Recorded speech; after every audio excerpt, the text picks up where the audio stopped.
El aire seco de la tarde entraba por la ventanilla del viejo Centra, un compañero fiel que había pertenecido a Arturo, mi esposo, y que ahora era mi ancla a un mundo que se sentía cada vez más lejano. El sol de Querétaro, inclemente y dorado, bañaba los campos semidesérticos que flanqueaban la carretera. Conducía con la parsimonia que solo los años y la ausencia de prisas pueden conceder. A mis 68 años, la velocidad había perdido su encanto. Ahora prefería el viaje al destino. Regresaba de San Miguel de Allende, de visitar la tumba de Arturo, un ritual mensual que era tanto un acto de amor como una conversación silenciosa con el hombre que había sido mi universo durante 45 años. Le contaba de nuestro hijo, Javier, de su trabajo en la Ciudad de México, de mi pequeña nietecita, Sofía, cuya risa era el único sonido capaz de llenar el silencio que Arturo había dejado. El estéreo, también antiguo, tocaba una selección de boleros que habíamos compilado juntos en un CD rayado. La voz de Armando Manzanero llenaba el habitáculo, una caricia de nostalgia que me hacía sonreír. Fue en ese estado de melancólica paz que las luces rojas y azules aparecieron en mi espejo retrovisor. Un destello violento que rasgó la tranquilidad de la tarde. Una patrulla de la Policía Federal. Mi primer instinto fue la confusión, no el miedo. Miré el velocímetro, 85 kilómetros por hora, por debajo del límite de 90. Mis papeles estaban en orden, el auto verificado, todo en regla. Arturo, con su mente de abogado previsor, me había inculcado una disciplina casi marcial en esos asuntos. El orden, Isabel, es la primera defensa del ciudadano, solía decir. Con un suspiro, aminoré la marcha y me orillé en el acotamiento de grava, levantando una pequeña nube de polvo. Apagué la música, sintiendo cómo el silencio repentino se cargaba de una tensión desconocida. Por el espejo, vi a dos oficiales bajando de la patrulla. Uno era mayor, corpulento, con un bigote espeso y una mirada que parecía haberlo visto todo y no haberle gustado nada. El otro, más joven, delgado y con un aire de nerviosismo que no lograba ocultar. El mayor se acercó a mi ventanilla con una lentitud deliberada, casi teatral. «Buenas tardes, señora», dijo. Su voz era rasposa como la grava bajo mis llantas. No sonreía. «Buenas tardes, oficial. ¿Hay algún problema?», pregunté, mi voz sonando más firme de lo que me sentía. «Licencia y tarjeta de circulación, por favor.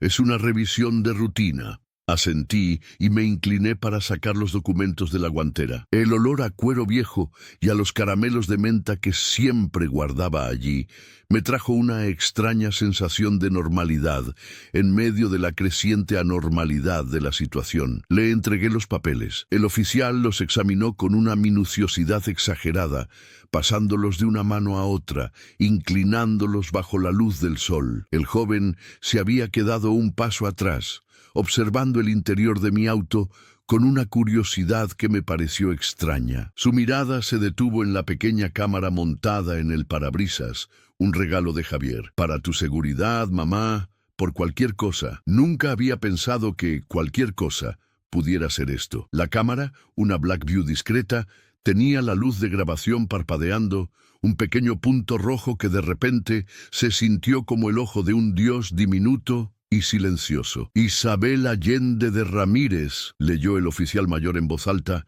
casi para sí mismo. «Todo parece en orden». Hizo una pausa, y en esa pausa el mundo pareció contener el aliento. «Sin embargo, hemos recibido un reporte anónimo sobre un vehículo con sus características transportando mercancía ilegal. Tendremos que hacer una inspección». El corazón se me detuvo un instante y luego empezó a latir con una fuerza desbocada, un tambor salvaje contra mis costillas. «¿Mercancía ilegal? Oficial, debe haber un error. Soy una maestra jubilada. Vengo de visitar la tumba de mi esposo». «Todos vienen de algún lugar tranquilo, señora», replicó, su tono endureciéndose. «Por favor, baje del vehículo y abra la cajuela». La orden no era una petición. El miedo, frío y paralizante, comenzó a trepar por mi espina dorsal. Obedecí. El calor del asfalto me golpeó a través de las suelas de mis zapatos. El oficial joven Se acercó para abrir la cajuela mientras el mayor me vigilaba, su mano descansando sobre la cacha de su pistola. En la cajuela solo había una pequeña maleta con ropa para una noche, una bolsa con pan de dulce de San Miguel y una botella de agua. El joven revisó la maleta de forma superficial. «Nada, comandante», dijo el joven. El comandante Morales, como lo llamó su subalterno, no pareció sorprendido. Se acercó al auto y miró por la puerta abierta del conductor. «¿Y qué hay de aquí adentro?» «Solo mi bolso, oficial, y mis libros». En el asiento del copiloto estaba mi cartera, un libro de Gabriel García Márquez y un suéter. «Vamos a revisar a fondo», dijo Morales, y le hizo una seña al joven, un gesto casi imperceptible. «Ramírez, revise el interior. Con cuidado». Mientras el oficial Ramírez se inclinaba dentro de mi coche, el comandante Morales me llevó hacia la parte trasera del Centra, manteniéndome ocupada con preguntas inanes. «¿A qué se dedicaba?», dice. «¿Maestra? ¿De qué daba clases? ¿Literatura? Ah, muy interesante». Su voz era un zumbido molesto, una distracción calculada. Yo no podía apartar la vista de mi auto, de la figura del oficial Ramírez moviéndose dentro. Vi cómo su mano desaparecía bajo el asiento del copiloto. Fue un movimiento rápido, casi furtivo. Una alarma silenciosa sonó en mi cabeza, una intuición afilada por décadas de leer las intenciones ocultas en los rostros de mis alumnos. Algo estaba profundamente mal. «¡Comandante!», gritó Ramírez desde dentro del coche. Su voz tenía un tono de falso descubrimiento.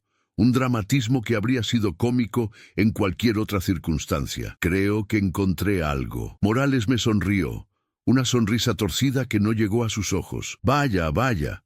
¿Qué tenemos aquí?». Se acercó al coche y Ramírez salió, sosteniendo una bolsa de plástico transparente. Dentro había varios paquetes pequeños, envueltos en cinta canela. Contenían un polvo blanco. El mundo se me vino encima. Era una imagen que solo había visto en las noticias, en las series de televisión. Irreal, imposible. «¿Qué es eso?», susurré, aunque ya lo sabía. Mi voz era un hilo de aire. «Parece que su viaje no era tan inocente, señora Allende», dijo Morales tomando la bolsa. La sostuvo frente a mi cara. «Esto, distinguida maestra, es cocaína, y de la pura, por lo que parece». «Eso no es mío», logré decir, las palabras tropezando unas con otras. Ustedes lo pusieron ahí». «Yo lo vi. Vi a su oficial meter la mano debajo del asiento». Morales soltó una carcajada, un sonido feo y hueco que pareció burlarse del sol y del cielo. «Claro que lo vio. Lo vio sacar la droga que usted escondió. Una historia muy vieja, señora. Nadie se la va a creer». Se volvió hacia Ramírez, quien evitaba mi mirada, sus ojos fijos en la punta de sus botas. «Ramírez, proceda. Léale sus derechos a la señora». Mientras el oficial más joven recitaba la letanía legal de mis derechos, mi mente corría a una velocidad febril. El shock inicial daba paso a una rabia helada. Tenían razón. ¿Quién me creería? Una viuda de 68 años contra 2 oficiales federales. Mi palabra contra la suya. Estaba perdida. El sistema, ese monstruo burocrático del que Arturo siempre me había advertido, me iba a devorar. Me pusieron las esposas. El metal frío contra mis muñecas fue una humillación tan profunda que me robó el aliento. Me empujaron hacia la patrulla, y entonces, en medio de la desesperación más absoluta, lo recordé. El pequeño punto rojo, el ojo silencioso e imparcial, que lo había grabado todo. La cámara de Javier. La habían visto, sí, pero en su arrogancia, en su certeza de mi impotencia, la habían ignorado. No sabían que grababa audio. No sabían que seguía grabando incluso con el coche apagado gracias a su batería interna. No sabían que había capturado la conversación, el gesto, el momento exacto en que Ramírez se inclinaba y la voz de Morales distrayéndome. No sabían que mi única, diminuta, imposible esperanza estaba guardada en una tarjeta de memoria del tamaño de una uña. Mientras me metían en el asiento trasero de la patrulla, una nueva determinación se forjó en el fuego de mi ira. No me iba a rendir, no me iban a quebrar. Arturo me había enseñado sobre la ley, pero también me había enseñado sobre la fortaleza. La verdad, decía, es un león, no necesita defensa, solo hay que soltarla. Mi verdad estaba en esa cámara. Y juré, en ese momento, con el sabor amargo del miedo en mi boca y el acero en mi alma, que iba a soltar a ese león, aunque fuera lo último que hiciera en mi vida. El título de mi historia ya no era una tragedia, era una promesa. Me habían parado con droga plantada, pero mi cámara lo había grabado todo. El juego acababa de empezar. Y aunque ellos no lo supieran, yo tenía el as bajo la manga. O, mejor dicho, en el parabrisas de mi Sentra confiscado. La celda olía a desesperación y a desinfectante barato. Era un olor acre que se pegaba a la ropa y a la piel, un perfume permanente de la desdicha. Las paredes, de un color indefinido entre gris y verde enfermo, estaban cubiertas de grafitis, nombres, fechas y promesas rotas. Había una plancha de concreto que hacía las veces de cama y un inodoro de acero inoxidable sin tapa en la esquina. La única luz provenía de un foco amarillento en el pasillo, protegido por una rejilla metálica que proyectaba sombras largas y danzantes en mi pequeño infierno personal. Habían pasado horas, o quizás días. El tiempo en ese lugar era un concepto fluido, una melaza espesa que se estiraba y se contraía sin lógica alguna. Me habían quitado mis aretes, mi reloj, mis zapatos con agujetas y mi bolso. Estaba despojada de todo lo que me definía, reducida a una cifra en un expediente, a una sospechosa más en el abarrotado sistema judicial mexicano. Mi mente era un torbellino de imágenes y sonidos, el rostro sonriente de Morales, el metal frío de las esposas, la voz temblorosa de Ramírez leyéndome mis derechos, y sobre todo, la imagen de esa bolsa de plástico, cocaína. La palabra misma era un veneno en mis labios. Yo, Isabel Allende de Ramírez, que en mi vida lo más fuerte que había probado era el tequila que Arturo servía en Navidad, acusada de narcotráfico. La ironía era tan cruel, tan absurda, que a ratos sentía ganas de reír, una risa histérica y rota que se ahogaba en mi garganta antes de nacer. Pero el miedo era más fuerte que la ironía. Era un miedo físico, una bestia que se acurrucaba en mi estómago, helándome desde dentro. ¿Qué sería de mí? ¿Me mandarían a un penal de verdad, con criminales de verdad? ¿Moriría en un lugar como este, lejos de mi hijo, de mi nieta? Me senté en el borde de la plancha de concreto, tratando de controlar los temblores de mis manos. Intenté aplicar las técnicas de respiración que había aprendido en un curso de yoga para la tercera edad. Inhala profundo. Sostén, exhala lento, pero el aire de la celda era demasiado denso, demasiado cargado de angustia. En lugar de calmarme, cada respiración se sentía como un trago de veneno. Cerré los ojos y traté de invocar el rostro de Arturo, su sonrisa tranquila, sus ojos que siempre parecían decir que todo estaría bien. Ante la adversidad, Isabel, cabeza fría y corazón valiente, me aconsejaba en mis recuerdos. No tomes decisiones cuando estés asustada o enojada. Primero, la calma. Luego, el plan. Pero, ¿cómo encontrar la calma en este agujero? ¿Y qué plan podría trazar desde aquí? Mi única esperanza, la tarjeta de memoria, estaba en mi coche, y mi coche estaba en un corralón de la policía, precisamente en las garras de quienes me habían tendido la trampa. Era como tener la llave de tu libertad en una caja fuerte cuya combinación solo conocen tus carceleros. La desesperanza era una marea negra que amenazaba con ahogarme. Me abracé a mí misma, sintiendo la tela áspera del uniforme que me habían dado. Por primera vez en mi vida adulta me sentí completamente sola y desamparada. Lloré, no con sollozos ruidosos, sino con lágrimas silenciosas y calientes que rodaban por mis mejillas y se perdían en el cuello de la camisa. Lloré por Arturo, por la injusticia, por la fragilidad de una vida decente frente a la brutalidad de la corrupción. Fue el sonido de unos pasos en el pasillo lo que me sacó de mi letargo. Un oficial joven, no era Ramírez, abrió la ventanilla metálica de la puerta de la celda.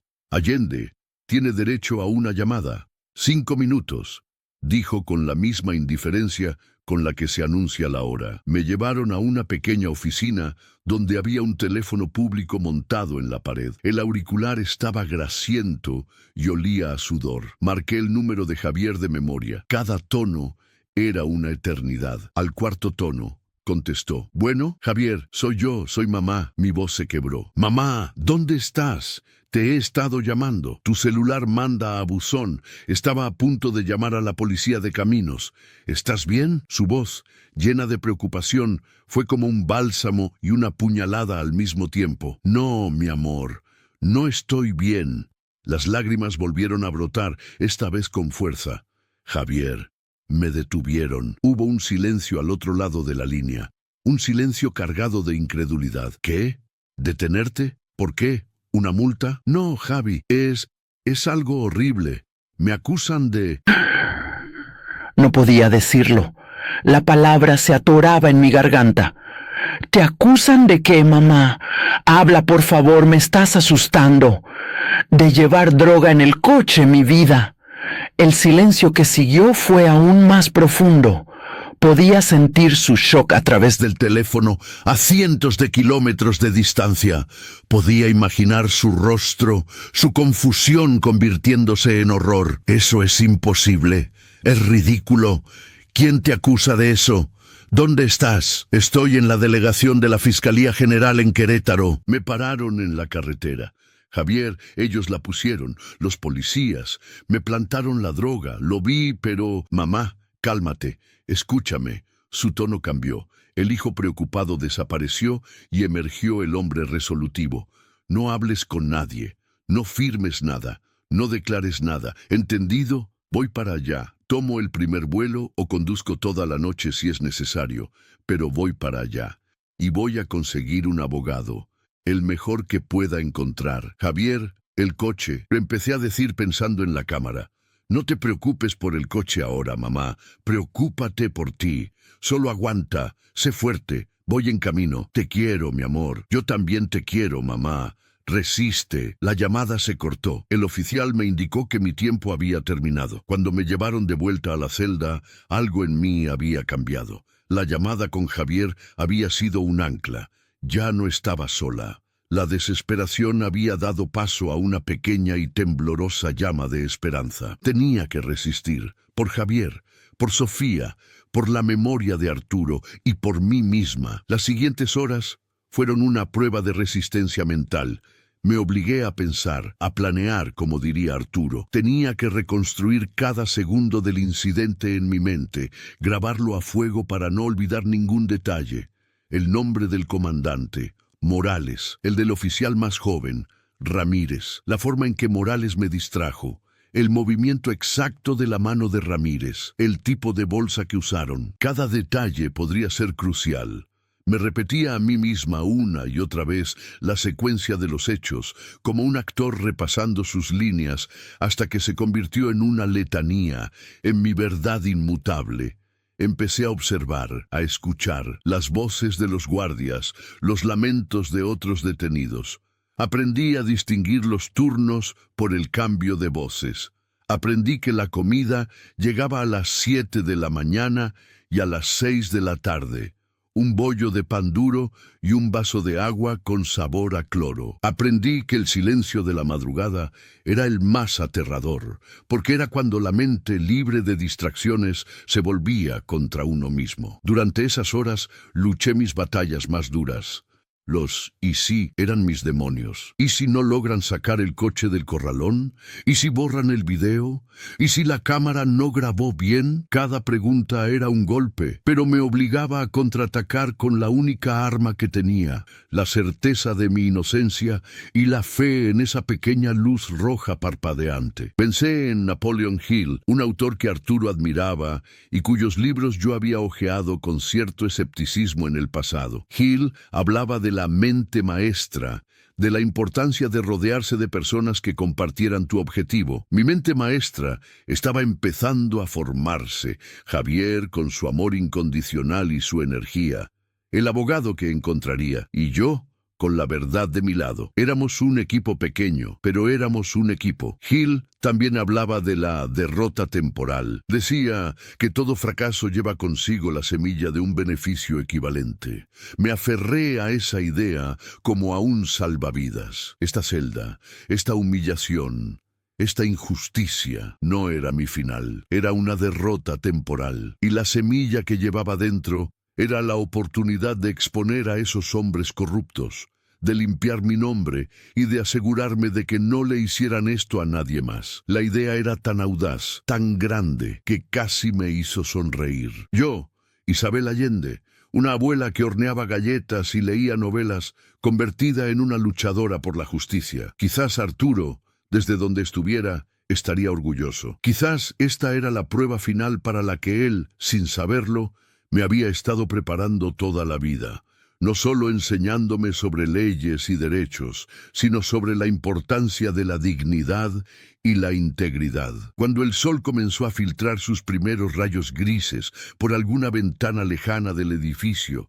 iluminando débilmente el pasillo, ya no era la misma mujer que había entrado en esa celda. El miedo seguía ahí, agazapado en un rincón de mi alma, pero ya no era el dueño de la casa. Ahora mandaba la determinación. Me puse de pie y caminé los 3 pasos que medía de largo mi celda, de ida y de vuelta, una y otra vez. Con cada paso sentía que recuperaba un poco de mi fuerza. Ya no era una víctima temblorosa. Era una mujer que esperaba a su hijo, que esperaba a su abogado. Era una mujer con un plan que dependía de un pequeño dispositivo electrónico y de una gran cantidad de fe. Y en la sordidez de esa celda, en el corazón de la oscuridad, decidí que la fe sería mi escudo y la verdad mi espada. El segundo día de mi nueva y terrible vida había comenzado. La puerta de la sala de interrogatorios se abrió con un chirrido y entró Javier. Su rostro era una máscara de agotamiento, preocupación y una furia apenas contenida. Tenía ojeras oscuras bajo los ojos, la barba de un día y la misma ropa con la que seguramente había conducido toda la noche desde la Ciudad de México. Pero al verme, su expresión se suavizó con un dolor infinito. Se abalanzó y me abrazó por encima de la mesa metálica que nos separaba. Fue un abrazo torpe, obstaculizado por el mueble, pero en él sentí todo su amor y su miedo. Me aferré a él, inhalando su aroma familiar a café y a jabón, y por un momento, solo un momento, me permití ser vulnerable de nuevo. «Mamá, ¿estás bien? ¿Te han hecho algo?», susurró en mi cabello, su voz ronca por la falta de sueño. «Estoy bien, mi amor, cansada, asustada, pero entera», le respondí, apartándome para mirarlo a los ojos. «Gracias por venir. Nunca lo dudes. Nunca». Detrás de él entró un hombre joven, de unos 30 y pocos años, vestido con un traje impecable que parecía fuera de lugar en el ambiente decrépito de la fiscalía. Era alto, delgado, con el pelo negro bien peinado y unas gafas de pasta que le daban un aire intelectual y serio. Llevaba un portafolio de cuero que depositó sobre la mesa con un sonido sordo y profesional. «Señora Allende, soy el licenciado Mateo Herrera», dijo, extendiendo su mano. Su apretón fue firme y seguro. «Javier me contactó esta mañana. He asumido su defensa». «Gracias por venir tan rápido, licenciado», dije estudiándolo. Parecía competente, pero también había una chispa de ambición, impaciencia en sus ojos. No era la mirada compasiva de un viejo amigo de la familia, sino la de un profesional enfrentando un caso. «Por favor, llámeme Mateo, y no se preocupe, para eso estamos». Se sentó y abrió su portafolio. «Javier me ha puesto al tanto de la situación. La versión oficial es que en una revisión de rutina encontraron casi medio kilo de cocaína en su vehículo. La acusación es de posesión con fines de transporte, un delito federal grave, sin derecho a fianza». Cada palabra era un martillazo. «Sin derecho a fianza». La frase resonó en la habitación, robándome el aire. «Pero eso es una locura», intervino Javier, su voz subiendo de tono. «Mi madre es incapaz de algo así. Es la mujer más decente que conozco». «Lo sé, Javier, y le creo», dijo Mateo con un tono tranquilizador pero firme. «Sin embargo, el fiscal no cree en la decencia, cree en las pruebas. y ahora mismo la única prueba que tienen es medio kilo de droga encontrado en el coche de su madre. Nuestra tarea es desmontar esa prueba. Se giró hacia mí. Señora Isabel, necesito que me cuente todo, desde el principio.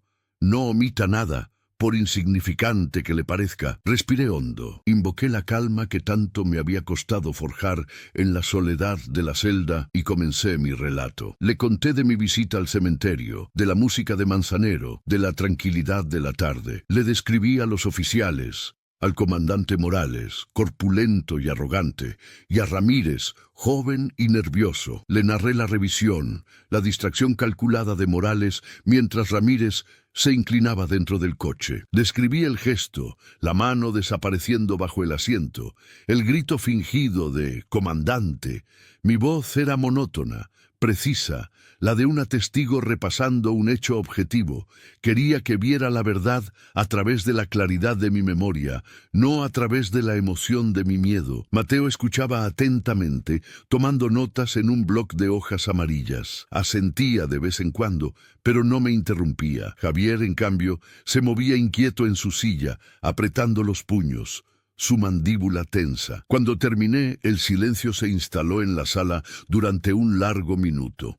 Una trampa clásica, lo que en el argot se llama sembrar, dijo Mateo finalmente, sin levantar la vista de sus notas. Sucede más de lo que la gente cree. El problema, señora Isabel, es probarlo.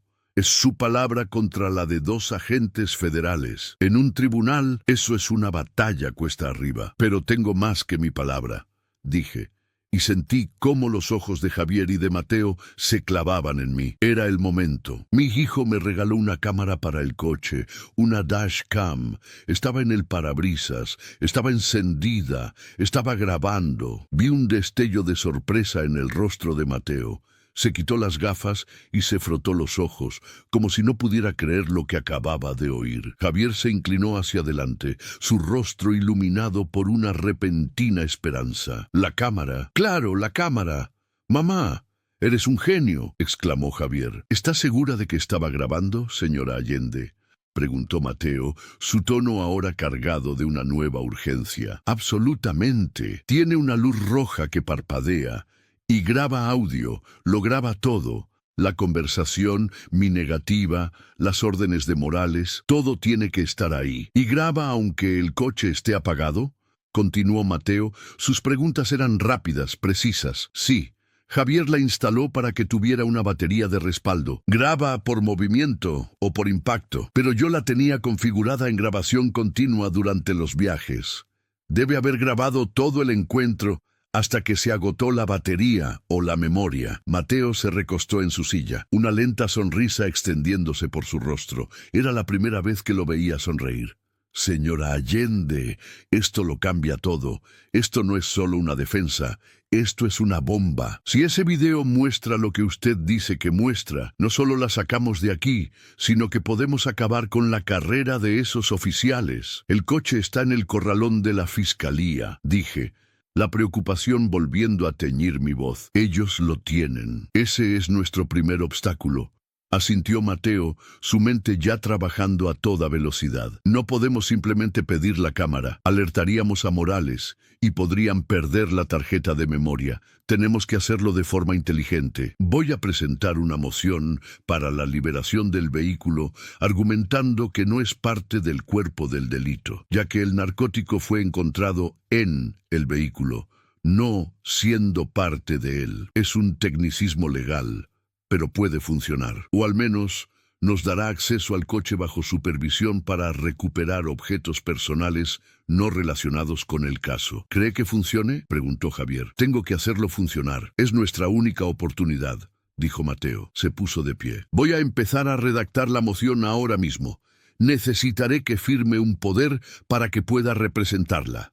Javier, necesito que te encargues de una cosa. Investiga todo lo que puedas sobre el comandante Morales y el oficial Ramírez.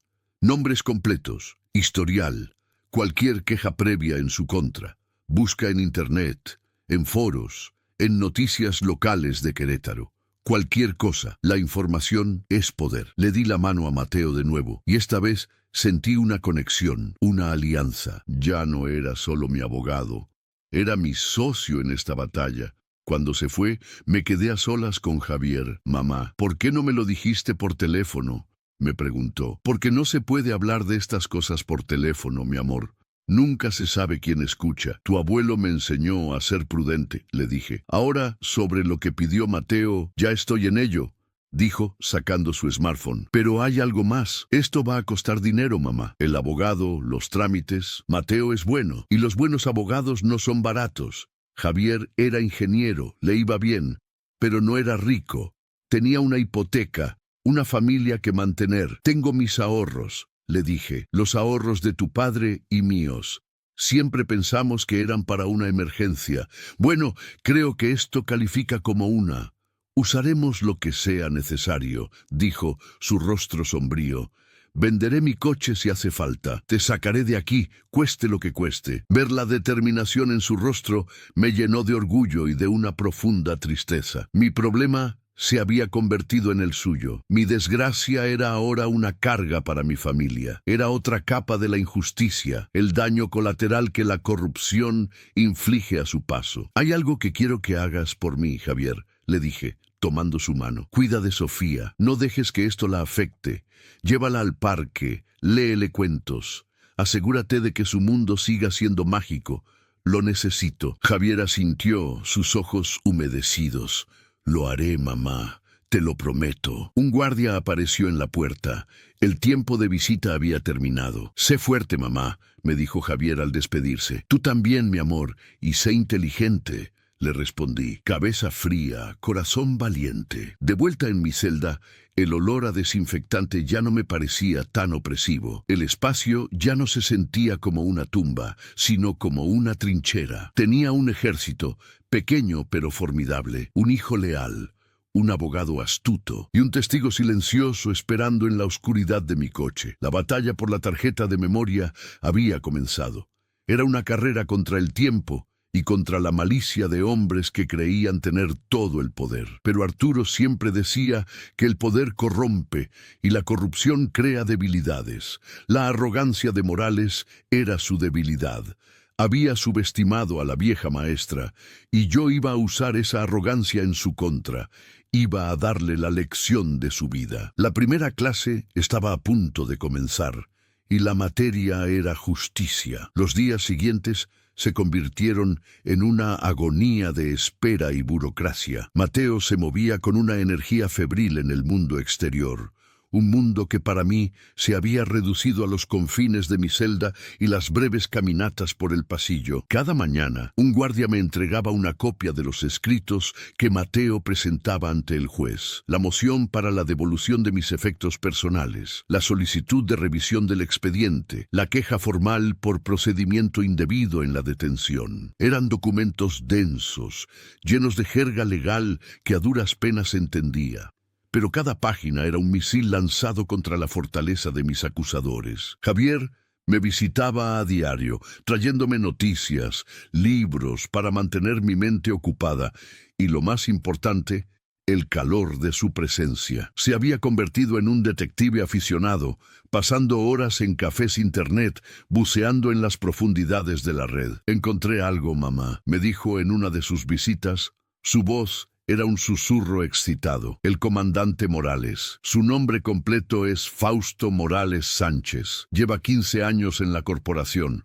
Tiene un historial impecable, oficialmente. Demasiado impecable.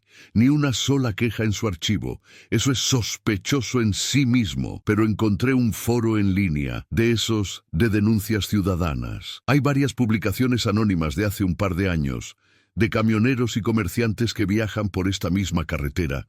Hablan de un comandante gordo con bigote que dirige una red de extorsión. Les siembran pequeñas cantidades de droga o les inventan infracciones para sacarles dinero, la cuota para dejarlos ir. Los detalles coinciden. La carretera, la descripción, el modus operandi. ¿Y el oficial Ramírez?, pregunté, mi corazón latiendo un poco más rápido. De él hay menos. Julio Ramírez Ortiz. Es joven, Lleva solo 2 años en esta asignación. Parece que antes estaba en un puesto administrativo. Este es su primer trabajo de campo. Es posible que sea su primera vez en algo así. Por eso se veía tan nervioso. Un novato asustado y un veterano corrupto, reflexioné en voz alta. Una combinación peligrosa. El joven probablemente hace lo que le ordenan por miedo o por querer encajar. Exacto, dijo Javier. Mateo dice que esto es oro. No es una prueba contundente, pero establece un patrón de conducta. Puede usarlo para sembrar la duda en la mente del juez sobre la credibilidad de los oficiales. Mientras Javier investigaba, yo me dedicaba a mi propia tarea. Escribía. Con un lápiz corto y unas hojas que Mateo me había conseguido, empecé a documentar mi vida. No era un diario de mi encierro, sino un recuento de quién era yo. Escribí sobre mi infancia en un pequeño pueblo de Oaxaca, sobre mis padres, sobre mi sueño de ser maestra. Escribí sobre cómo conocí a Arturo en la universidad, nuestro noviazgo, nuestra boda sencilla. Escribí sobre el nacimiento de Javier, sobre las noches en vela, sobre la alegría y el miedo de ser madre. Llené páginas y páginas con los detalles de una vida ordinaria, una vida de trabajo, de amor, de decencia. Lo hacía por 2 razones. Primero, para no olvidarme de quién era, para que las paredes grises de la celda no borraran los colores de mi existencia. Segundo, porque si lo peor llegaba a pasar, quería que Javier y Sofía tuvieran mi historia, contada por mí. Era mi testamento, mi defensa final ante el tribunal de la memoria. La estrategia de Mateo comenzó a dar frutos, aunque lentamente. El juez, un hombre mayor llamado Benítez, que según Mateo tenía fama de ser un legalista estricto, concedió la moción para que recuperáramos mis efectos personales. Sin embargo, había una trampa. La diligencia debía realizarse en el corralón, bajo la supervisión de un actuario del juzgado, y para mi horror, en presencia de uno de los oficiales que me detuvo. Morales, astutamente, envió a Ramírez. Es una jugada inteligente por su parte, me explicó Mateo en la sala de visitas, la víspera del día señalado. Morales no quiere estar ahí. No quiere que su nombre quede asociado a esta diligencia. Manda a Ramírez como un recordatorio, como una forma de intimidación silenciosa. Quiere ver nuestra reacción, quiere saber qué buscamos. ¿Qué vamos a hacer?, pregunté, la ansiedad formando un nudo en mi estómago. Seguir el plan. La estrella del espectáculo serás tú, Javier, dijo Mateo, girándose hacia mi hijo. Tú irás conmigo. Yo me encargaré del actuario y del oficial Ramírez. Los mantendré ocupados con el papeleo y la conversación. Tu misión es una sola: entrar al coche, ir directamente a la guantera, tomar los libros, los caramelos, cualquier cosa que parezca personal. Luego, como si fuera una ocurrencia tardía, desconectas la cámara. Con calma, la guardas en la caja de efectos personales que nos darán. No le des importancia. Haz que parezca un cacharro electrónico más. Pero lo más importante es la tarjeta de memoria. Tienes que sacarla de la cámara discretamente antes de guardarla. Ten esto. Mateo le entregó a Javier una tarjeta micro SD idéntica. Es una tarjeta virgen. Cuando saques la original, la guardas en tu bolsillo y metes esta en la ranura de la cámara. Si por alguna razón nos obligan a entregar la cámara como evidencia, les daremos un dispositivo con una memoria limpia. La verdadera prueba la tendrás tú. El plan era brillante, pero arriesgado. Dependía de los nervios de acero de Javier. Puedo hacerlo, dijo Javier, aunque su rostro estaba pálido. Lo haré. El día de la diligencia fue el más largo de mi vida. Me quedé en mi celda, caminando de un lado a otro, rezando a cada santo que conocía. Imaginaba la escena en el corralón, el sol polvoriento, las filas de coches abollados y silenciosos, la tensión palpable en el aire. Imaginaba a Javier acercándose a nuestro Centra, a Ramírez observándolo con sus ojos nerviosos, a Mateo distrayéndolo con su charla legal. Cada minuto era una tortura. ¿Y si Ramírez sospechaba? ¿Y si el actuario era meticuloso y quería revisar cada objeto? ¿Y si a Javier le temblaban las manos y se le caía la tarjeta? Pasaron horas. La comida del mediodía llegó y no la toqué. La tarde comenzó a caer, tiñendo el cielo de naranja y púrpura a través de alguna ventana lejana. Y entonces escuché pasos apresurados en el pasillo. No eran los pasos rutinarios de los guardias, eran los de Mateo. Un oficial abrió mi celda y él entró, con el rostro enrojecido por el sol y una sonrisa que partía su cara en dos. «Lo tenemos», dijo. Su voz era un susurro triunfante. «Lo tenemos». Me derrumbé en la plancha de concreto, las piernas de repente incapaces de sostenerme. Mateo se arrodilló a mi lado, su profesionalismo olvidado por un momento. Javier fue magnífico, un actor nato. Siguió el guión a la perfección. Ramírez no sospechó nada. Estaba demasiado ocupado tratando de parecer duro e indiferente. El actuario solo quería terminar e irse a comer. Nadie le prestó atención a la cámara. ¿Y la tarjeta? ¿La tiene?, pregunté, mi voz temblorosa. A salvo, en el bolsillo de Javier. Ahora mismo se dirige a un café internet para hacer una copia de seguridad en la nube y luego me la entregará. Mañana a primera hora la veremos juntos. Esa noche, por primera vez desde mi detención, dormí. Fue un sueño profundo, sin pesadillas. La esperanza ya no era una pequeña llama, era un fuego rugiente. Al día siguiente, me llevaron de nuevo a la sala de interrogatorios. Mateo ya estaba allí, con su computadora portátil abierta sobre la mesa. Javier estaba a su lado, con una expresión de euforia contenida. «¿Estás lista, mamá?», me preguntó Javier. Asentí, mi corazón martilleando contra mi pecho. Mateo insertó la pequeña tarjeta de memoria en un adaptador y lo conectó a su computadora. Abrió el archivo de video. La pantalla cobró vida. Era la vista desde mi parabrisas. La carretera, el sol de la tarde, el paisaje familiar. Escuché mi propia voz tarareando junto al Armando Manzanero. Era surrealista ver los últimos momentos de mi vida normal desde la perspectiva de un observador silencioso. Entonces aparecieron las luces de la patrulla. La cámara grabó todo, exactamente como lo recordaba. La conversación, mi voz clara y respetuosa. La voz rasposa de Morales, la orden de bajar del coche. La cámara siguió grabando el asiento vacío del conductor, mientras el audio captaba la conversación afuera. El nada, comandante de Ramírez, desde la cajuela. Y luego, el momento crucial. La cámara grabó la puerta del conductor abriéndose y el cuerpo de Ramírez inclinándose hacia adentro. Su rostro no era visible, pero su brazo sí. Y su voz, aunque ligeramente amortiguada, era clara. No había sonido de nada siendo descubierto, solo silencio. Y luego, el audio captó perfectamente la voz de Morales desde fuera, distrayéndome. «Maestra, ¿de qué daba clases?». Y justo después de eso, el grito de Ramírez. «¡Comandante! Creo que encontré algo». El video continuó. Capturó mi voz, llena de shock e incredulidad. «Eso no es mío. Ustedes lo pusieron ahí. Yo lo vi». Y la respuesta escalofriante y burlona de Morales. «Claro que lo vio. Lo vio sacar la droga que usted escondió. Una historia muy vieja, señora.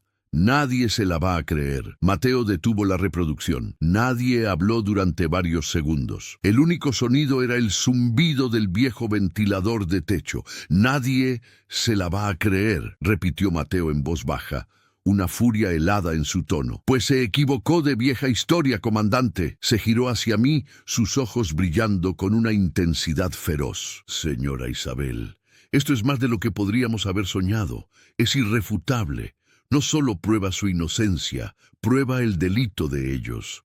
Abuso de autoridad, siembra de pruebas, falso testimonio. Esto es una mina de oro. ¿Qué hacemos ahora?», preguntó Javier. «Ahora», dijo Mateo, cerrando su laptop con un chasquido decidido, «dejamos de jugar a la defensiva. Ahora pasamos al ataque». La semilla de la esperanza, plantada en la oscuridad de mi celda y regada con la lealtad de mi hijo y la astucia de mi abogado, acababa de germinar. Y lo que iba a crecer de ella sería un árbol de justicia, cuyas raíces romperían el pavimento de la corrupción. La posesión del video nos llenó de una euforia electrizante, pero Mateo, con la cabeza fría que yo tanto admiraba, nos trajo rápidamente de vuelta a la tierra. Tener la prueba es solo la mitad de la batalla, nos explicó en nuestra siguiente reunión, su rostro serio y concentrado. La otra mitad es cómo y cuándo la usamos. Si simplemente la presentamos ante el juez Benítez, lo más probable es que desestime los cargos en tu contra, Isabel. Saldrás libre. Pero Morales y Ramírez recibirán, con suerte, una suspensión administrativa. Los transferirán a otro estado y en 6 meses estarán haciendo lo mismo. La corrupción no se corta podando una rama, se arranca de raíz. Sus palabras resonaron con mi propio deseo, forjado en las largas horas de mi encierro. No quería solo mi libertad. Quería justicia, quería que el sistema que me había aplastado se viera obligado a mirarse en el espejo. «Entonces, ¿qué propones?», pregunté, mi voz firme. «Propongo que no pensemos como abogados defensores, sino como estrategas. El objetivo ya no es solo liberarte. El objetivo es crear una onda expansiva tan grande que sea imposible de ignorar. Necesitamos que esto llegue a la opinión pública. Necesitamos que los superiores de Morales teman más al escándalo que a la verdad. Para eso necesitamos un aliado en los medios de comunicación». Javier se mostró escéptico. «Los medios, muchos están comprados. O solo buscan el escándalo de un día y luego se olvidan». «No todos», replicó Mateo. «Hay periodistas de investigación serios, gente que se ha jugado la piel por descubrir la verdad. Necesitamos encontrar a uno de ellos, alguien con credibilidad, con alcance nacional, alguien que no se asuste». Y así comenzó la siguiente fase de nuestro plan, la búsqueda de un cuarto miembro para nuestra mente maestra. Javier y Mateo pasaron días investigando, compilando una lista de periodistas conocidos por su trabajo en temas de corrupción y derechos humanos. Descartaron a varios por distintas razones. Algunos trabajaban para medios demasiado alineados con el gobierno, otros tenían fama de ser imprudentes. Finalmente se decidieron por un nombre: Gabriela Soto. Gabriela Soto era una leyenda en el periodismo mexicano. Tenía poco más de 40 años, una reputación de ser implacable y una columna semanal en uno de los periódicos más respetados del país, además de un popular programa de radio en línea. Sus reportajes habían expuesto fraudes gubernamentales, vínculos entre políticos y el crimen organizado y abusos de poder. También era conocida por ser extremadamente cuidadosa y desconfiada. No trabajaba con fuentes anónimas y exigía pruebas irrefutables. «Es ella», dijo Mateo con convicción. «Si logramos que Gabriela Soto tome el caso, esto explotará». El problema era cómo llegar a ella. Era notoriamente inaccesible. Mateo decidió usar un contacto de un contacto, un viejo profesor de la Facultad de Derecho que conocía al editor de Gabriela. Después de varios días de insistencia, consiguió una reunión, no una promesa. Solo una reunión de 15 minutos. «Ella quiere ver las pruebas en persona», me informó Mateo, «y quiere hablar con la fuente. Contigo, Isabel, me han concedido un permiso especial para llevar una laptop a la visita. Será aquí, en esta misma sala, mañana». La noche anterior a la reunión con Gabriela Soto fue casi tan angustiosa como mi primera noche en la celda. El éxito o el fracaso de nuestra estrategia a gran escala dependía de esta mujer. ¿Creería mi historia? ¿Vería en mí a una víctima creíble o a una anciana confusa? Repasé mi relato una y otra vez, no para memorizarlo, sino para asegurarme de transmitir la verdad con la misma claridad y convicción con la que la había vivido. Gabriela Soto entró en la sala de visitas con la confianza de quien está acostumbrada a estar en lugares incómodos. Era más baja de lo que imaginaba por sus fotos, vestida con unos sencillos pantalones de mezclilla, una blusa blanca y una chaqueta de cuero gastada. Su cabello negro estaba recogido en una coleta y su rostro, sin maquillaje, estaba dominado por unos ojos oscuros, inteligentes y penetrantes. No me ofreció la mano, simplemente asintió hacia mí y hacia Mateo y se sentó. «Tienen 15 minutos. Empiecen», dijo. Su voz era directa, sin adornos. Mateo, sin preámbulos, abrió la laptop y puso el video. Gabriela se inclinó hacia adelante, sus ojos fijos en la pantalla. No mostró ninguna emoción mientras la escena se desarrollaba. Observó el video completo en silencio, su rostro inescrutable. Cuando terminó, se reclinó en su silla y me miró fijamente. Fue una mirada larga, evaluadora. Sentí como si estuviera escaneando mi alma. El video es bueno, dijo finalmente. Su tono era clínico. El audio es claro, la provocación de Morales es de manual, pero un video puede ser sacado de contexto. Necesito la historia completa. De usted, señora Allende. Tomé un respiro y mirándola directamente a los ojos, le conté mi historia. No la adorné con emociones. Le hablé como le había hablado a Mateo la primera vez, con la precisión de una maestra exponiendo un hecho. Le hablé de Arturo, de mi vida, de la sensación de paz antes de que todo se rompiera. Le conté el miedo, sí, pero también la rabia y la determinación que nacieron de él. Cuando terminé, ella permaneció en silencio unos instantes más, tamborileando sus dedos sobre la mesa. He oído historias sobre Morales antes, dijo casi para sí misma. Rumores, susurros, camioneros en la carretera, pequeños comerciantes, siempre extorsiones menores. Nunca algo tan grande como medio kilo de cocaína. Nunca se ha podido probar nada. Es un tipo listo. Se protege bien. Por eso acudimos a usted, intervino Mateo.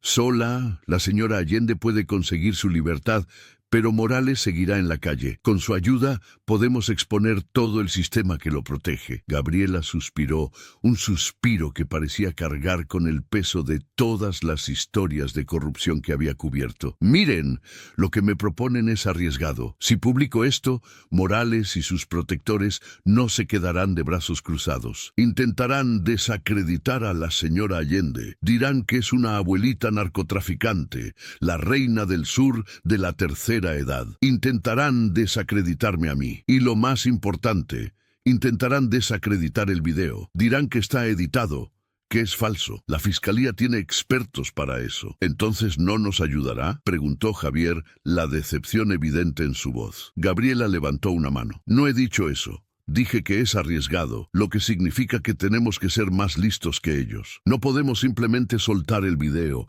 Sería un cañonazo en la oscuridad. Necesitamos construir un caso a su alrededor. Necesitamos un contexto que lo haga innegable. Se inclinó de nuevo hacia adelante, y esta vez sus ojos brillaron con la chispa del cazador. Esto es lo que vamos a hacer.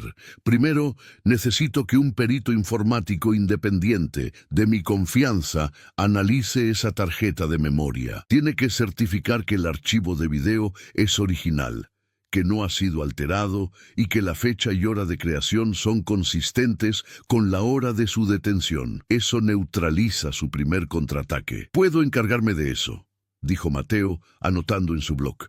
Segundo, continuó Gabriela, necesito más víctimas.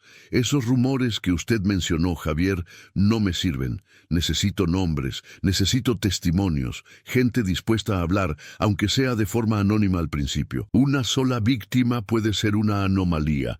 Media docena de víctimas con la misma historia, el mismo modus operandi, el mismo comandante gordo con bigote.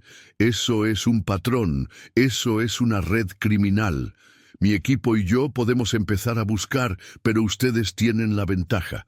Empiecen en ese foro de Internet. Ofrezcan un correo electrónico seguro para que la gente se ponga en contacto. Tercero, y esto es crucial, su mirada se endureció. Necesitamos entender la red de protección de Morales. Un comandante no opera así en el vacío. Alguien por encima de él lo protege, alguien que se lleva una parte del pastel.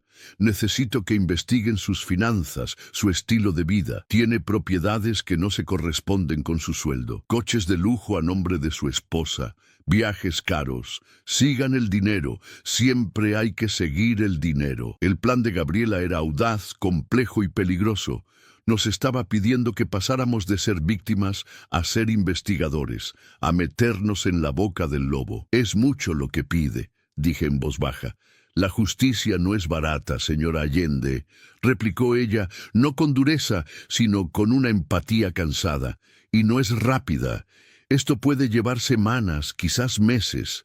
Durante todo ese tiempo, usted tendrá que seguir aquí, puede soportarlo. La pregunta me golpeó con la fuerza de un puñetazo. Seguir en esa celda, esperando, mientras mi hijo y mi abogado se ponían en peligro. Era un sacrificio enorme. Miré a Javier, que asintió con una determinación feroz. Miré a Mateo, cuyos ojos decían «podemos hacerlo». Y pensé en Arturo, cabeza fría, corazón valiente. «Sí», dije, mi voz resonando con una fuerza que no sabía que poseía. «Puedo soportarlo. Hagan lo que tengan que hacer». Gabriela Soto sonrió por primera vez. Fue una sonrisa pequeña, casi imperceptible, pero cambió por completo su rostro. «Bien, entonces tenemos un trato. A partir de ahora, somos un equipo. Mateo, usted es mi enlace legal. Javier, usted es mi investigador de campo. Y usted, señora Allende, usted es el corazón de esta historia. Su fuerza es nuestro motor». Se puso de pie. «Mi equipo se pondrá en contacto. Mantengan un perfil bajo. Y por el amor de Dios, hagan copias de seguridad de todo, en múltiples lugares». Con eso, se fue, dejando tras de sí un torbellino de energía y un plan de batalla detallado. La puerta se había abierto. Habíamos encontrado a nuestra general. La guerra contra Fausto Morales acababa de empezar en serio. Y ahora teníamos un ejército. Mi celda ya no era una prisión. Se había convertido en el cuartel general de una operación secreta. Y yo, Isabel Allende, era su improbable comandante en jefe. La alianza con Gabriela Soto transformó nuestra lucha. Dejó de ser una batalla legal desesperada y se convirtió en una operación de inteligencia meticulosa y clandestina. Mi celda se sentía ahora menos como un calabozo y más como el ojo tranquilo de un huracán que nosotros mismos estábamos creando. Mi papel, aunque confinado, era crucial. Me convertí en la depositaria de toda la información, la pieza central que unía los hilos que mis aliados tejían en el exterior. Mateo me visitaba casi a diario, no solo como abogado, sino como mensajero, trayéndome los informes de Javier y las directrices de Gabriela. Cada visita era un susurro de conspiración en la séptica sala de interrogatorios. Javier se lanzó a su nueva misión con una dedicación que me llenaba de orgullo y de miedo a partes iguales. Siguiendo el consejo de Gabriela, creó una dirección de correo electrónico encriptada y, usando una red VPN desde distintos cafés internet, comenzó a publicar mensajes en los foros de camioneros y transportistas donde había encontrado los primeros rumores sobre Morales. Su mensaje era simple y directo. Si has sido víctima de extorsión por parte de oficiales federales en la carretera Querétaro-San Luis Potosí y quieres contar tu historia de forma segura y anónima, contacta con nosotros. Buscamos justicia. Al principio la respuesta fue el silencio, días de angustiosa espera en los que la duda comenzaba a carcomer nuestra confianza. ¿Y si nadie se atrevía? ¿Y si el miedo era más fuerte que el deseo de justicia? Morales había tejido una red de terror tan efectiva que sus víctimas quizás preferían el silencio a arriesgarse a represalias. Fue durante esos días de incertidumbre que sentí por primera vez el verdadero peso del plan de Gabriela. La libertad rápida, la que Mateo podría haber conseguido solo con el video, parecía ahora un paraíso perdido. Habíamos elegido el camino largo y peligroso. ¿Habíamos sido ingenuos? La primera respuesta llegó después de casi una semana. Un correo electrónico corto y cauteloso. Leí su mensaje. A mí me pasó. ¿Cómo sé que esto no es una trampa? Javier, asesorado por Gabriela a través de Mateo, respondió con paciencia, explicando que éramos un grupo de ciudadanos buscando justicia que garantizaban el anonimato y que solo querían escuchar su historia. Tomó otros 2 días, pero el hombre finalmente respondió. Se llamaba Ramiro, era dueño de una pequeña empresa de transporte de frutas y verduras. Relató cómo 6 meses antes la patrulla de Morales lo detuvo por un supuesto exceso de velocidad. Durante la revisión, un oficial joven, Ramírez sin duda, encontró una pequeña bolsa con marihuana debajo de su asiento. Morales le dijo que podía arrestarlo y hacer que su camión y su carga se pudrieran en el corralón, o podía arreglar el problema ahí mismo por 10,000 pesos. Ramiro, con un cargamento perecedero y sin tiempo que perder, pagó. Ese primer testimonio fue como la primera grieta en un dique. Envalentonados por la historia de Ramiro, que Javier compartió de forma anónima en el foro, un transportista ya se atrevió a hablar. ¿Quién más? Otros empezaron a escribir. Un artesano al que le sembraron una navaja prohibida y le pidieron 5,000 pesos. Una familia que regresaba de vacaciones a la que amenazaron con llevarse a servicios sociales a sus hijos si no pagaban una multa de 8,000 pesos en efectivo por una llanta supuestamente en mal estado. Las historias se acumulaban. Cada una era una pequeña tragedia de impotencia y abuso. Todas compartían el mismo patrón. Una parada de tráfico arbitraria, una prueba plantada o una infracción inventada y la extorsión final por parte de un comandante corpulento con bigote. Gabriela tenía razón, no era un incidente aislado, era un sistema. Mientras Javier recopilaba testimonios, Mateo se encargaba de la segunda parte del plan de Gabriela, seguir el dinero. Contrató discretamente a un investigador privado, un exauditor fiscal que conocía todos los trucos del oficio. El investigador, un hombre gris y discreto, llamado simplemente el contador, comenzó a cavar. Rastreó registros de propiedad, declaraciones de impuestos, registros vehiculares, y lo que encontró fue revelador. Morales es un hombre que vive muy por encima de sus posibilidades, me explicó Mateo, sus ojos brillando de emoción mientras leía las notas del contador. Su sueldo oficial como comandante es de unos 40,000 pesos al mes. Sin embargo, su esposa, que oficialmente es ama de casa, es dueña de una camioneta de lujo del año, pagada de contado. Tienen una casa en una de las mejores zonas residenciales de Querétaro, valorada en más de 8 millones de pesos, también a nombre de ella y con una hipoteca sospechosamente pequeña. Y hemos encontrado registros de viajes familiares a Cancún y a Las Vegas en los últimos 2 años, en hoteles de 5 estrellas. ¿Y cómo lo oculta?, pregunté. Es listo. Usa a su esposa, a su cuñado. Ha montado una pequeña empresa de consultoría de seguridad a nombre de su cuñado, que probablemente es una fachada para lavar el dinero de las extorsiones. Es un esquema clásico, pero deja un rastro de papel, un rastro que podemos seguir. Toda esta actividad no pasó desapercibida. Morales no era tonto. Aunque no sabía exactamente qué estábamos tramando, podía sentir que la situación no se estaba desarrollando como esperaba. La vieja maestra no se había quebrado. Había contratado a un buen abogado. Y ahora algo se movía en las sombras. La contraofensiva no tardó en llegar, y fue más personal y aterradora de lo que habíamos previsto. Una noche, Javier regresaba tarde a su hotel después de pasar horas en un café internet. 2 hombres en una motocicleta sin placas se le emparejaron en una calle poco iluminada. Uno de ellos le dio un golpe en el brazo con un tubo, haciéndolo caer de la banqueta. Mientras yacía en el suelo, adolorido y aturdido, uno de ellos se inclinó sobre él. «Tu mamá es una vieja chismosa y tú eres un metiche», le siseó el hombre.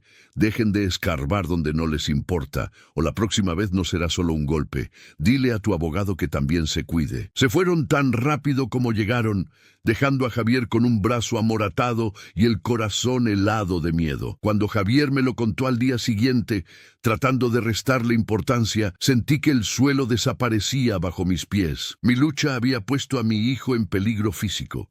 La culpa me consumió, una bilis amarga que subía por mi garganta. «Esto tiene que parar, Javier», le dije, mis manos temblando. «No vale la pena. Tu seguridad es más importante que cualquier otra cosa. Saldré de aquí, aceptaré un trato si es necesario, pero no puedo permitir que te hagan daño». «No, mamá», dijo él. Su voz era un susurro feroz, su rostro tenso por el dolor y la rabia. «No entiendes.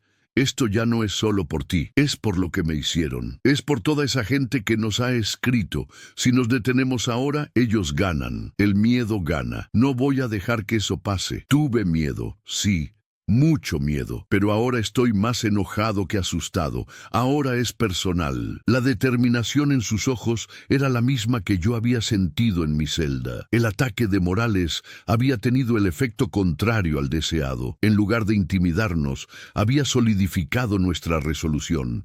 Había convertido a mi hijo, un ingeniero pacífico, en un guerrero. Informamos del ataque a Gabriela. Su reacción fue fría y profesional. Era de esperarse. Significa que estamos cerca, que le estamos haciendo daño. Tenemos que ser aún más cuidadosos. Javier, no más caminatas nocturnas. Cambia de hotel. Mateo, revisa tu coche cada mañana y avísale al contador que extreme precauciones. El ataque también nos dio una nueva idea. El propio Morales nos había dado el siguiente paso de nuestro plan. ¿Quiere jugar sucio? Jugaremos con inteligencia, dijo Mateo en nuestra siguiente reunión estratégica. Vamos a usar su propio ataque en su contra. Javier, vas a presentar una denuncia formal por la agresión. Gabriela, tú vas a filtrar esa denuncia a un reportero de nota roja local, alguien que no esté en tu nivel, para que parezca una noticia policial más. Ingeniero de la CDMX, hijo de presunta narcotraficante detenida, es agredido misteriosamente. No lo conectaremos directamente con Morales, pero la semilla de la duda quedará plantada. Crearemos una narrativa paralela. El plan era arriesgado. Podría provocar aún más a Morales, pero también era una forma de empezar a controlar el relato público, de pintar a Morales no como un oficial heroico, sino como alguien en el centro de eventos violentos y sospechosos. Era el primer disparo de advertencia en la guerra mediática que se avecinaba. Mientras ellos ejecutaban esta nueva fase, yo continuaba mi trabajo en la celda. Releía las historias de las otras víctimas que Javier me transcribía. Buscaba patrones, detalles comunes. Me convertí en la archivista de su dolor, y en sus historias encontré una fuerza renovada. Ya no luchaba solo por mí, luchaba por Ramiro y su carga de fruta, por el artesano y su navaja, por la familia y sus hijos asustados. Mi celda se había convertido en un crisol donde el miedo individual se fundía en una determinación colectiva. Morales creía que me tenía aislada y controlada. No sabía que, desde mi pequeño rincón del infierno, yo estaba construyendo el mismo infierno para él. La contraofensiva había sido repelida y ahora estábamos listos para lanzar nuestro propio asalto. Con las piezas cuidadosamente dispuestas en el tablero, entramos en la fase más peligrosa y delicada de nuestro plan. La de tender la trampa. Gabriela Soto, con su instinto de estratega consumada, insistió en que no podíamos simplemente lanzar una bomba mediática. Debíamos orquestar una sinfonía de revelaciones que acorralara a Morales y a sus protectores, obligándolos a cometer errores. La corrupción es como una plaga de cucarachas, nos dijo a través de Mateo. Si solo prendes la luz, corren a esconderse en las grietas. Tienes que sellar las salidas antes de exponerlas. Nuestro primer movimiento fue usar la denuncia de Javier por la agresión. Tal como lo planeamos, Gabriela filtró la historia a un contacto en un periódico local de Querétaro. La nota fue pequeña, enterrada en la sección policial, pero cumplió su propósito. Mencionaba la agresión, y de pasada el hecho de que la madre de la víctima estaba detenida por cargos de narcotráfico. Era un anzuelo, diseñado para hacer que Morales se sintiera observado, para ponerlo nervioso. Paralelamente, Mateo solicitó formalmente al juez Benítez que se investigaran las amenazas, sugiriendo que podrían estar relacionadas con el caso de mi madre y su insistencia en su inocencia. Era una forma de registrar oficialmente la intimidación en el expediente judicial. El siguiente paso, ideado por Gabriela, fue mucho más audaz. Vamos a darle a Morales un fantasma para que lo persiga, propuso. Necesitamos que crea que el video original, la prueba reina, está fuera de nuestro control, que podría salir a la luz en cualquier momento. Para lograrlo, recurrimos a la tecnología. El perito informático de Gabriela, un joven genio conocido como Nexus, Editó una versión muy corta y distorsionada del video, apenas 5 segundos. Se veía el interior de mi coche, se escuchaba la voz de Morales diciendo «Nadie se la va a creer», y luego se cortaba. La imagen era granulada y el audio metálico. Parecía una grabación hecha con un celular de una pantalla de computadora. Nexus subió este clip a una plataforma de videos anónima usando una red de servidores para que fuera imposible de rastrear. Luego Javier, desde una nueva cuenta de correo desechable, envió el enlace al buzón de quejas oficial de la Secretaría de la Función Pública y al de la Comisión Nacional de los Derechos Humanos. No añadió ningún mensaje, solo el enlace. No esperamos que estas instituciones actúen de inmediato, explicó Gabriela. Están llenas de burócratas, pero generará un informe interno.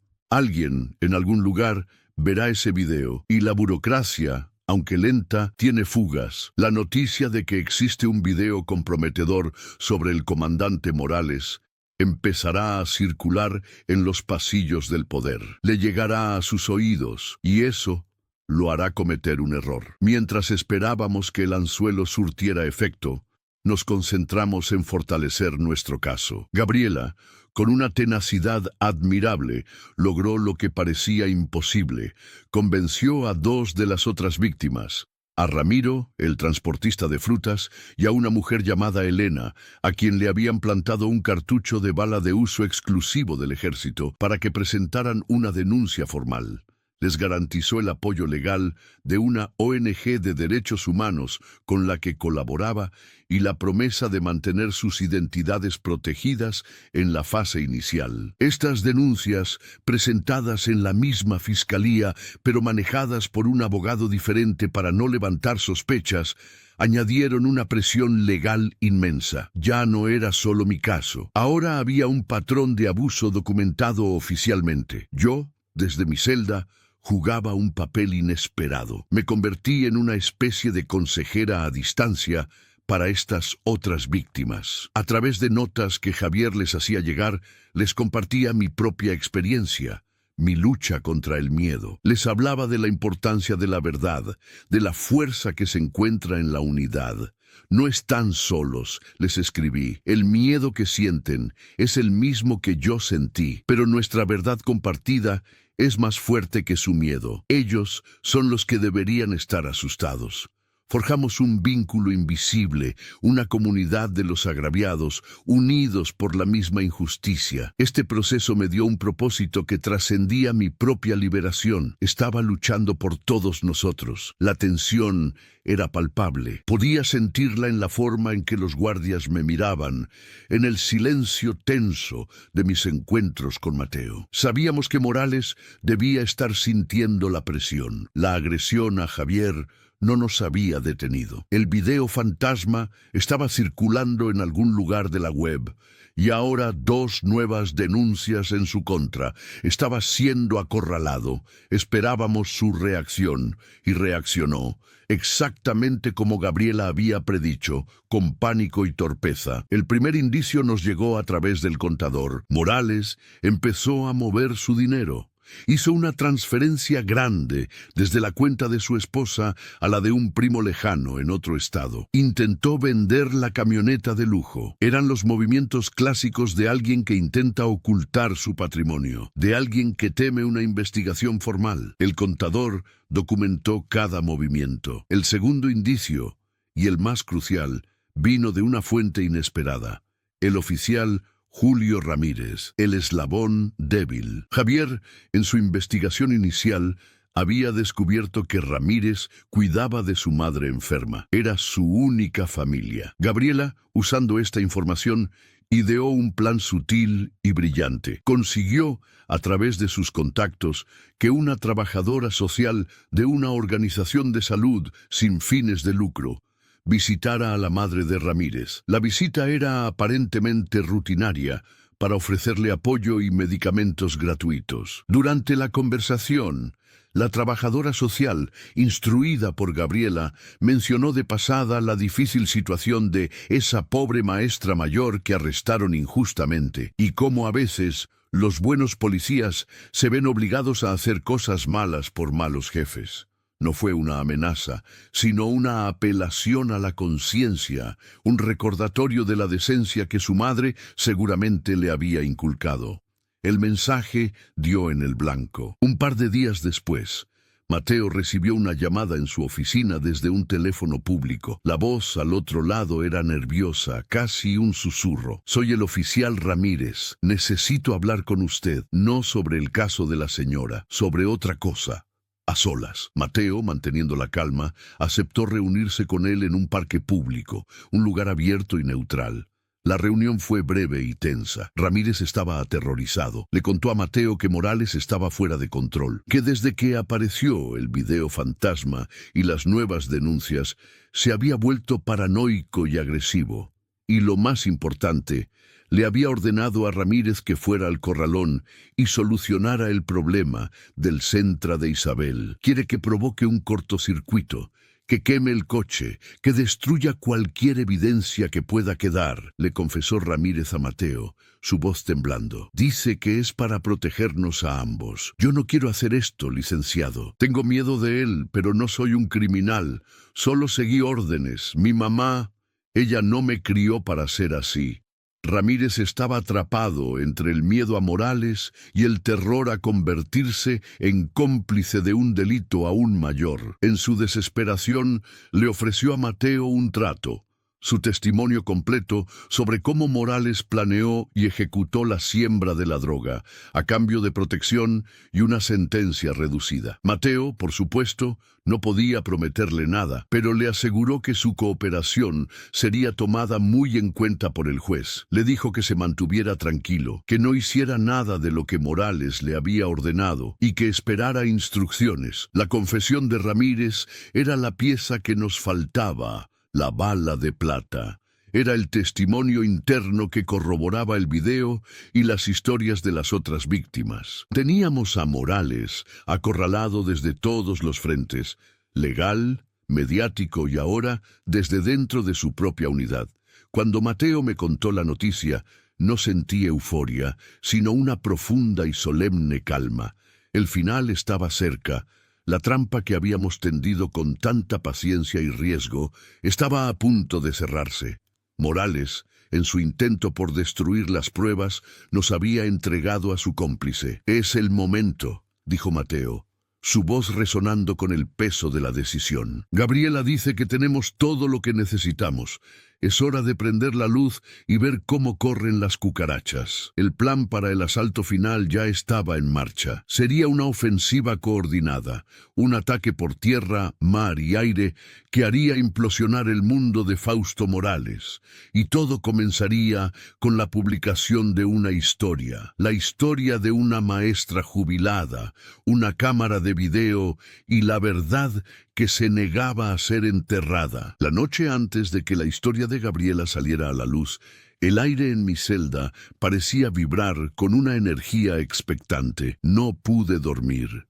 No era el insomnio ansioso de mis primeras semanas, sino una vigilia llena de una tensión casi eléctrica. Me senté en la plancha de concreto, con las manos entrelazadas sobre mi regazo, y pensé en el viaje que me había traído hasta este punto, desde la paz de la carretera hasta la desesperación de la detención, desde la pequeña llama de esperanza encendida por una cámara hasta el fuego de una operación compleja que involucraba a abogados, periodistas y almas valientes que se atrevieron a hablar. Era la víspera de la batalla, el silencio premonitorio antes de la tormenta. El plan de Gabriela era una obra maestra de la sincronización. Lo llamó El Día D. A las 6 de la mañana del jueves, su columna semanal, titulada La maestra y el comandante, anatomía de una corrupción, fue publicada en la edición digital de su periódico. Simultáneamente, un segmento pregrabado de su programa de radio en línea, con el mismo título, fue liberado en todas las plataformas de podcast. No era solo mi historia. Gabriela, con una habilidad narrativa excepcional, había tejido mi caso con los testimonios de Ramiro y Elena, creando un tapiz de abuso sistemático. Describió el modus operandi de Morales, detalló su inexplicable riqueza contrastada con su sueldo de funcionario y mencionó la misteriosa agresión a mi hijo. Pero la pieza central, el golpe de gracia, era el video.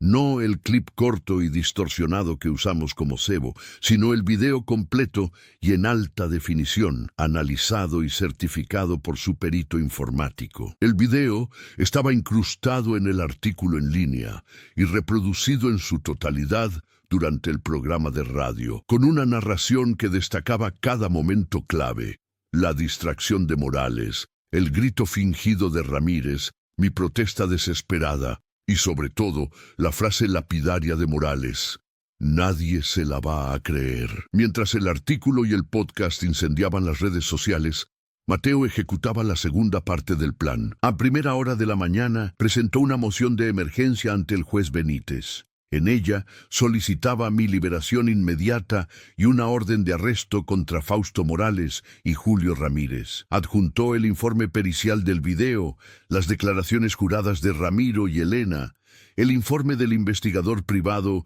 sobre las finanzas de Morales y, la joya de la corona, una declaración firmada por Julio Ramírez, en la que confesaba todo. Ramírez, bajo la protección de la ONG de Derechos Humanos y la promesa de Mateo de abogar por él, había decidido cooperar plenamente. Había grabado en secreto su última conversación con Morales, en la que el comandante le daba instrucciones explícitas para quemar mi coche.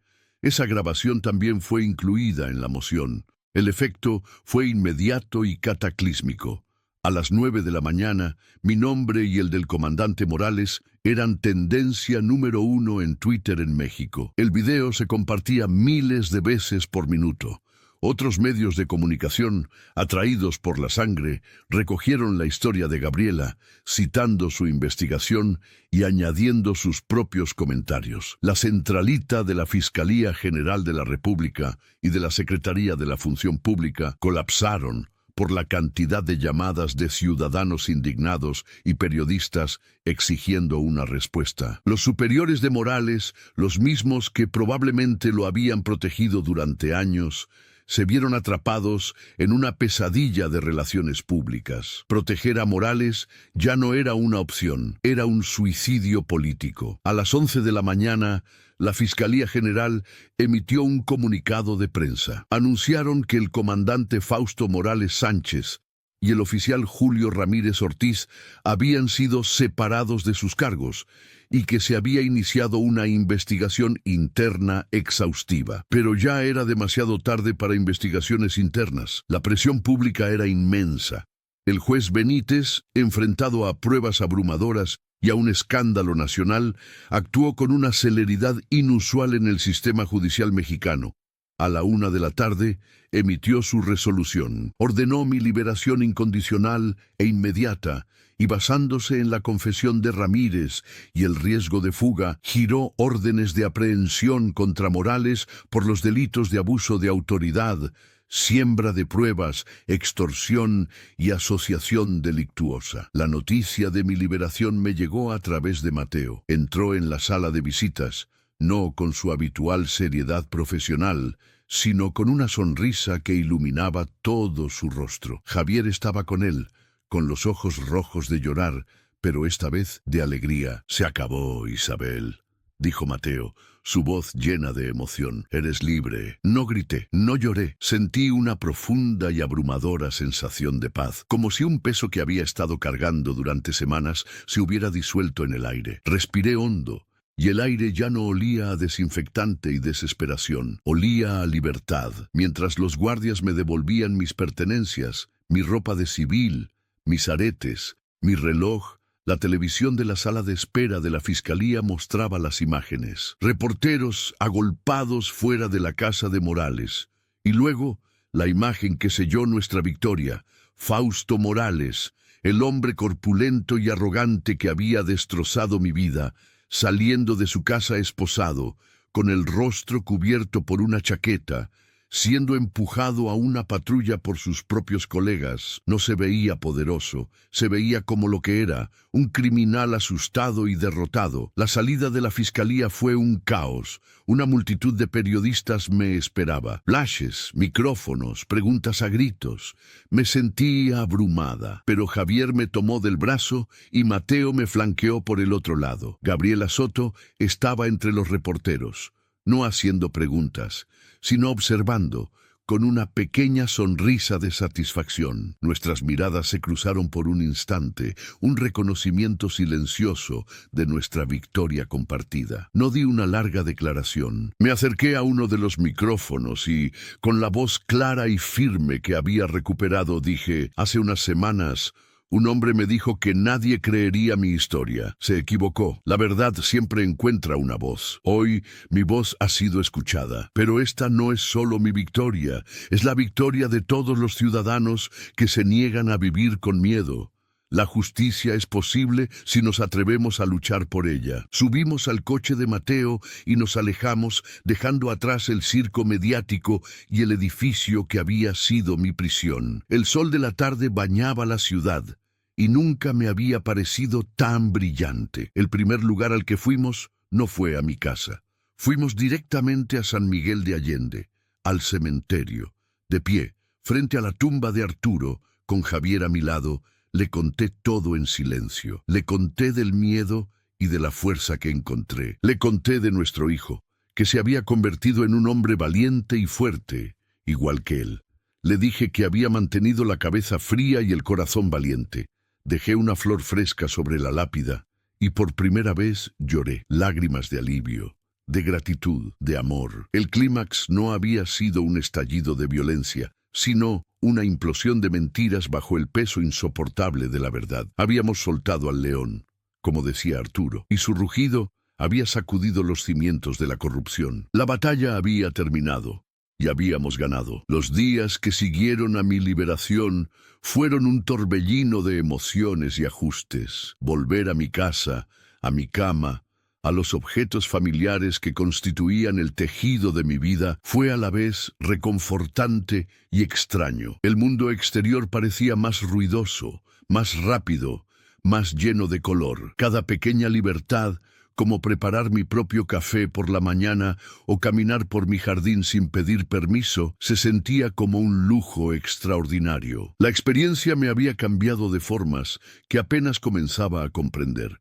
La tranquilidad que antes daba por sentada, ahora la atesoraba como un tesoro precioso. Pero debajo de esa tranquilidad había una nueva capa de acero que no estaba allí antes. El caso contra Morales se desarrolló con una rapidez inusitada, impulsado por la atención mediática constante que Gabriela Soto se aseguró de mantener. Con el testimonio de Ramírez, quien se acogió a un programa de protección de testigos, y las pruebas abrumadoras que habíamos reunido, la defensa de Morales se desmoronó. Intentó argumentar que todo era una conspiración en su contra, orquestada por enemigos que había hecho en su lucha contra el crimen, pero su narrativa era insostenible frente a la evidencia. Fue condenado a 12 años de prisión, una sentencia significativa que envió un mensaje claro. Ramírez, por su cooperación, recibió una sentencia reducida de 3 años, con posibilidad de libertad condicional.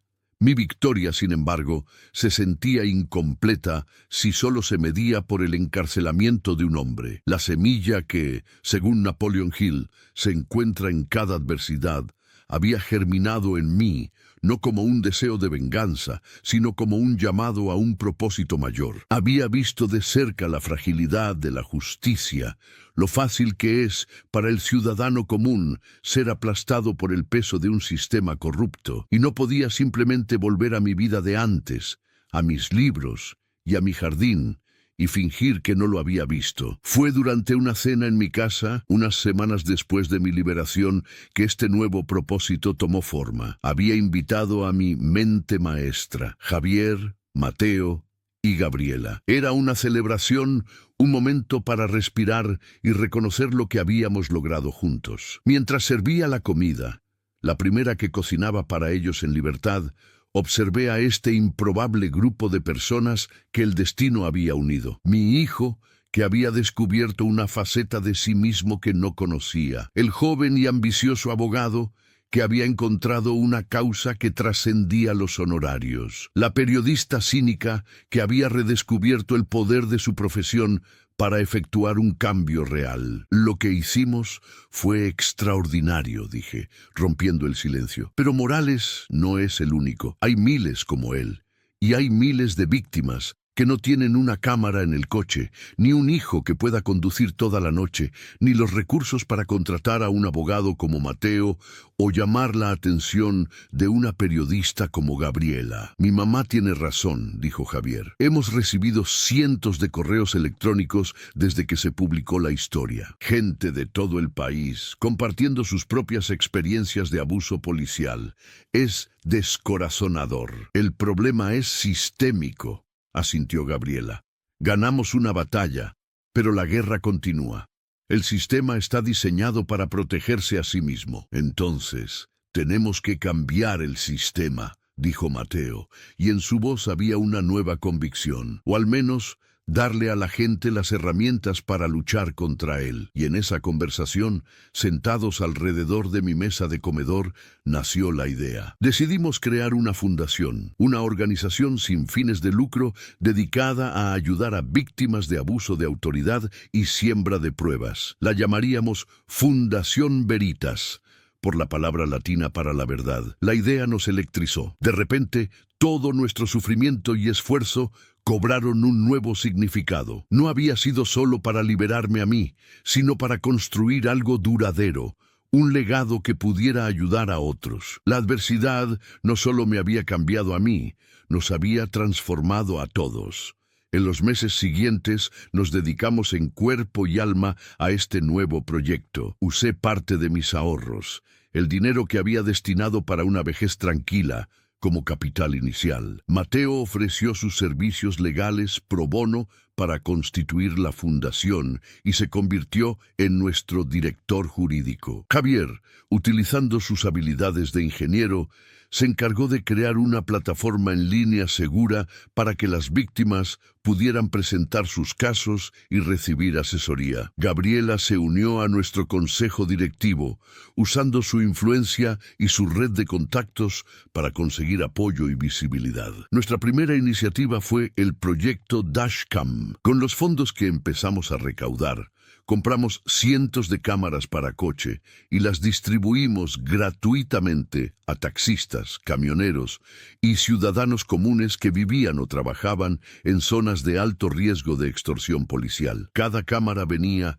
con una calcomanía que decía: «Este vehículo graba por tu seguridad y la mía. Sonríe. Estás siendo filmado para la Fundación Veritas». Era una pequeña medida disuasoria, un recordatorio para los corruptos de que podían estar siendo observados. También creamos una red de abogados voluntarios en todo el país, dispuestos a tomar casos pro bono. Ofrecimos talleres sobre derechos humanos y sobre cómo actuar durante una detención. Mi papel se convirtió en el corazón de la fundación. Yo era la que hablaba con las víctimas. Habiendo estado en su lugar, podía conectar con ellas de una manera que ningún abogado o periodista podía. Escuchaba sus historias, les ofrecía consuelo y, lo más importante, les daba esperanza. Les contaba mi propia historia, no como un trofeo, sino como una prueba de que la resistencia es posible. Mi vida encontró un nuevo ritmo. Ya no era solo Isabel, la maestra jubilada, la viuda. Era doña Isabel, la presidenta de la Fundación Veritas. Mi casa se convirtió en nuestra oficina informal. Mi historia, que comenzó con un título de terror, «Me pararon con droga plantada», se había transformado en una narrativa de empoderamiento y cambio. La cámara que me había salvado se convirtió en un símbolo, en una herramienta para armar a otros con el poder de la verdad. Una tarde, un año después de mi detención, estaba en la oficina de la fundación revisando unos papeles. Javier entró con su hija, Sofía, que ahora tenía casi 4 años. Corrió hacia mí y me abrazó las piernas. «Abuela, ¿qué haces?», me preguntó, mirando los expedientes en mi escritorio. Me arrodillé para estar a su altura y le dije: estoy ayudando a la gente, mi amor. Gente que tiene problemas y necesita que alguien crea en su historia. Ella me miró con sus ojos grandes y curiosos y luego señaló una foto en la pared. Era una foto de Arturo. ¿El abuelo Arturo te ayuda?, preguntó. Sonreí. Una sonrisa genuina y llena de paz. Todos los días, mi vida, el abuelo me enseñó que la mejor manera de honrar a los que amamos es construyendo un mundo un poco mejor que el que encontramos. En ese momento, comprendí la verdadera dimensión de mi viaje. No había superado la adversidad para volver al punto de partida. La adversidad me había impulsado hacia adelante, hacia un nuevo propósito. Una nueva identidad. Había encontrado el beneficio equivalente del que hablaba Hill. Había perdido mi paz, mi anonimato, mi fe en el sistema, pero había ganado una voz, una misión y la oportunidad de transformar mi dolor en un faro para otros. La cámara lo había grabado todo. Sí, pero la lección más importante no estaba en la tarjeta de memoria, estaba en el descubrimiento de que la fuerza más grande de un ser humano no reside en evitar los problemas, sino en la forma en que elige enfrentarlos y en lo que construye a partir de las ruinas. Mi historia no terminaba con mi libertad, comenzaba con ella.